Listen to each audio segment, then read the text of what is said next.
Yeah.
Good evening and welcome to tonight's Undaunted, bringing to the news untold stories. I am Oyin Opala. Let's begin.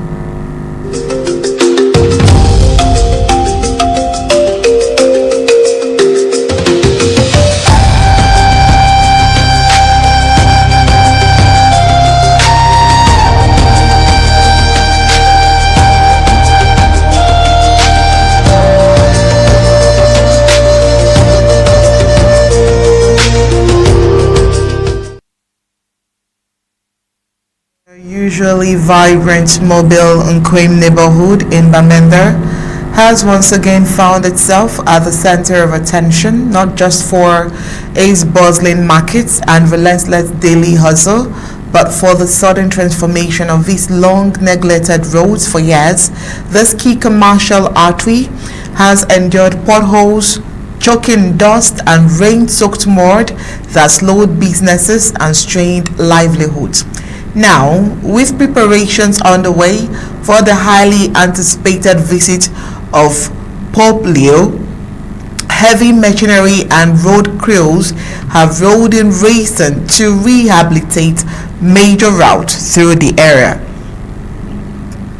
As residents welcome repairs, many cannot ignore the lingering question: why did it take a papal visit to fix roads that serve thousands every day?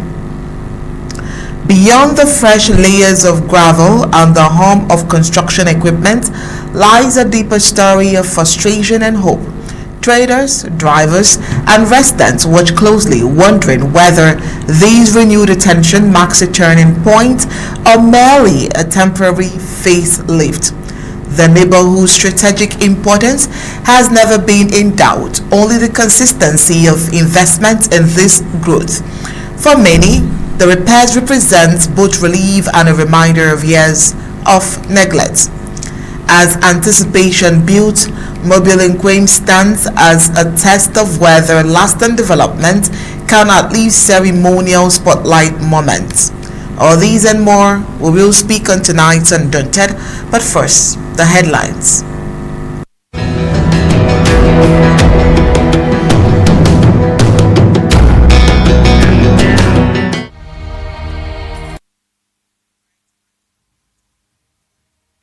That Mutengene residents allege French Cameroun police extortion over ID cards. Also tonight, Senator von Chafah laments burning of palace in Bangolan, Ngokentunjia.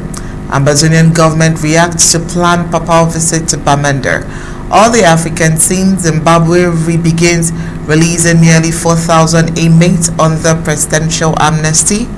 Also, EU warns of wider Middle East war, urges Iran to avoid escalation after US-Israeli strikes. Now let's get the news in full briefings.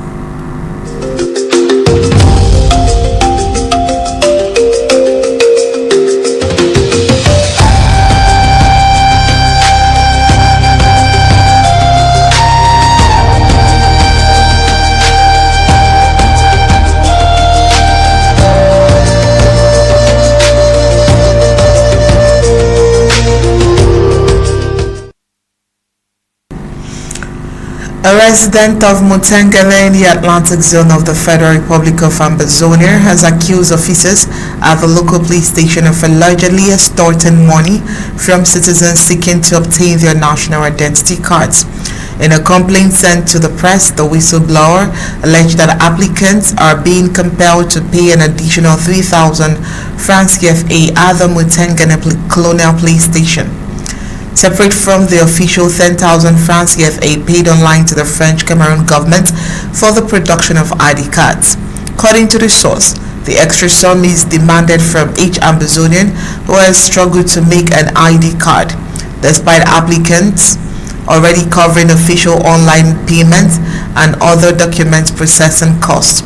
The complainant further alleged that the practice is widespread and suggested that senior colonial officials at the station may be aware of the situation. Efforts to obtain comments from colonial officials at the Mutengene French Cameroun police station were not immediately successful at the time of publication. The introduction of French Cameroon's biometric national identity card system was intended to streamline the process and reduce irregularities. However, concerns over delays, accessibility, and unofficial charges have periodically surfaced in different parts of the country. Also tonight, residents of Bangolan village in Ngokentunjia have been urged to embrace reconciliation following tensions surrounding the return of Senator von Chafah after a decade-long absence from the community. Speaking during a recent visit to Bangolan, the senator appealed for forgiveness and said he accepted responsibility for events that transpired during his 10-year absence. He acknowledged the grievances held by some members of the community and expressed willingness to work towards restoring unity and stability in the village. However, Senator Chafah expressed regret over the destruction of property linked to the traditional institution, including the burning of the palace and houses belonging to his brothers and children. He described those responsible for the arson as wicked people, condemning the acts as harmful to both the loyal family and the broader community. The arrest in Bangolan, located in Ngokentunjia of Cameroun, has heightened tensions in an area already grappling with instability in recent years. Local observers say the destruction of the palace, a key cultural and administrative symbol, has deepened divisions within the village. Community leaders have since called for calm and dialogue to prevent further violence, emphasizing the need to safeguard lives and property while seeking a peaceful resolution to the dispute. Authorities are yet to provide detailed information on investigation into the resident or possible arrests connected to the arson. Also tonight, the government of the Federal Republic of Ambazonia has issued an official statement regarding the planned pastoral visit of the Pope Leo to the affected area in April 2026. In a press release dated March 2nd, 2026, the Ambazonian government, led by President Sako, confirmed it has been informed of the Pope's scheduled visit from April 15th to 18th, 2026, according to available information. The visit will include a stop in Bamenda, the seat of the Roman Catholic Archdiocese of Bamenda. The Archdiocese of Bamenda covers the territory historically known as the former British Southern Cameroun, the area over which Ambazonia is staying. By emphasizing this geographical and historical framing, the Ambazonian leadership appears to underscore the symbolic weight of the Pope's presence in Ambazonia. In a statement, the government of Ambazonia acknowledged the deep spiritual significance of this visit to the faithful and to the wider population. The Catholic Church has long played a prominent role in social life across the Ambazonia area, particularly amid the protracted war that began in 2016. Observers say a papal visit to Bamenda, a city deeply affected by years of unrest, carries both religious and political implications. While officials described as pastoral, such visits often draw international attention to humanitarian and governance issues in host nation. Given the sensitivity surrounding the current situation, the Ambazonian government called on the population to remain calm, orderly, and peaceful as further details emerge. This appeal for restraint is notable in Ambazonia, where tensions between the ASA and the Cameroonian government have periodically escalated around major public events. By urging discipline and dignity, the leadership appears keen to frame the visit as a moment of moral and spiritual reflection rather than political confrontation. President Sako is expected to issue a comprehensive statement in due course. According to a release signed by Dr. Martin Mungwa, the government's Commission Secretary of State for Communications and Diplomacy, should the visit proceed as planned, it could represent one of the most high-profile international engagements in Ambazonia since the onset of the Ambazonian War. Papal's visits historically draws global diplomatic and media attention, potentially place a renewed focus on security, humanitarian access, and political dialogue. While the Vatican has not publicly framed the visit in political terms, its symbolic resonance in a contested territory may influence narratives on the ground. For Ambazonian authorities in exile, acknowledgement of the visit signals both recognition of this importance and an effort to manage public response. Further details are expected to emerge through official channels in the coming weeks as preparation continues. This is also a gentle reminder to Ambazonians that tomorrow the President of the Federal Republic of Ambazonia, Dr. Samuel Sako, will be live on Undaunted to have a press time. Questions are expected from Ambazonia far and wide, and this will happen at 8 p.m. Amber time tomorrow, Tuesday, March 3rd, 2026. Alright, before we go, when we return from this very short break, we'll head into the news across Africa, where Zimbabwe begins releasing nearly 4,000 inmates on the presidential amnesty.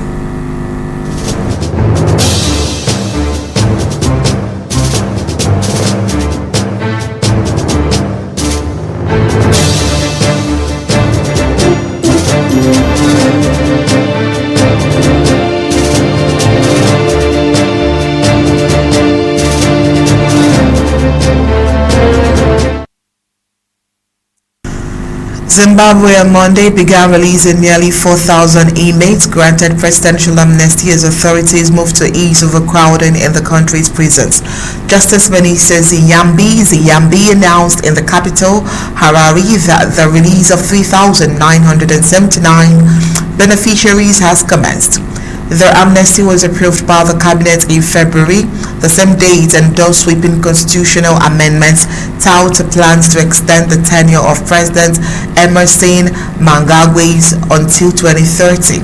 Authorities said a total of 4,305 inmates, including 2,203 women, will ultimately be released under the clemency program. The initiative is focusing on vulnerable prisoners and those who have shown significant progress in rehabilitation. Zimbabwe's prison population stood at just over 24,000 inmates in the second quarter of 2025. According to most recent national data, overcrowding has been a persistent challenge in the country's correctional facilities, with human rights advocates frequently raising concerns about living conditions and access to healthcare. Government officials said the amnesty excludes inmates convicted of serious violence offenses and those serving lengthy services for grave crimes. The releases are expected to ease pressure on prison infrastructure and resources, while allowing eligible beneficiaries to reintegrate into their communities under supervision where necessary. When we return right after the break, we would get into the globe, where the EU warns of wider Middle East war, urges Iran to avoid escalation after US-Israeli strikes.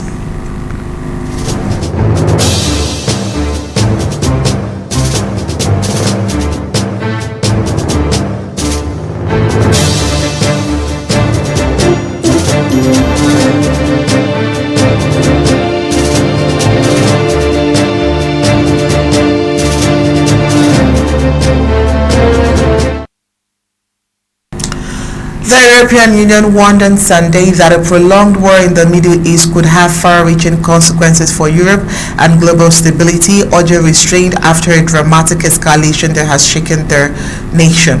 Foreign ministers from the bloc's 27 member states, most of them also members of NATO, convened an extraordinary meeting via secure video links on the second day of an unprecedented military assault that reportedly resulted in the death of Iran's supreme leader. The emergency talks showed growing alarm in European capitals over the potential for the war to spiral into a broader regional war. In a statement following the meeting, senior EU officials called on Tehran to refrain from indiscriminate retaliation in response to coordinated strikes carried out by the United States and Israel. The minister stressed that further escalation could destabilize neighboring countries, disrupt global emergency and energy markets, and heighten security risks across Europe. European Commission President Ursula von der Leyen urged Iranian authorities to pursue what she described as a credible transition aimed at preventing internal chaos and regional spillover. While she did not elaborate on specific mechanisms, EU officials indicated that maintaining stability and safeguarding Civilian lives were immediate priority. Diplomatic sources and member states are also reviewing contingency plans to protect European citizens in the region and to address possible refuge follows should violence intensify. Concerns are mounting that retaliatory actions by Iranian aligned groups across the Middle East could widen the confrontation. The extraordinary session reflects the EU's efforts to present a united front at a moment of acute geopolitical uncertainty. Several ministers emphasized the importance of close coordination with transatlantic partners while also reaffirming the bloc's long-standing position in favor of diplomatic solution and de-escalation. As tensions remains high, European leaders are expected to remain in close contact in the coming days, monitoring developments and assessing further diplomatic or economic measures should the crisis deepen. And that's it for tonight's Undaunted. But before we go, let's take a look at the stories that made it to tonight's headlines.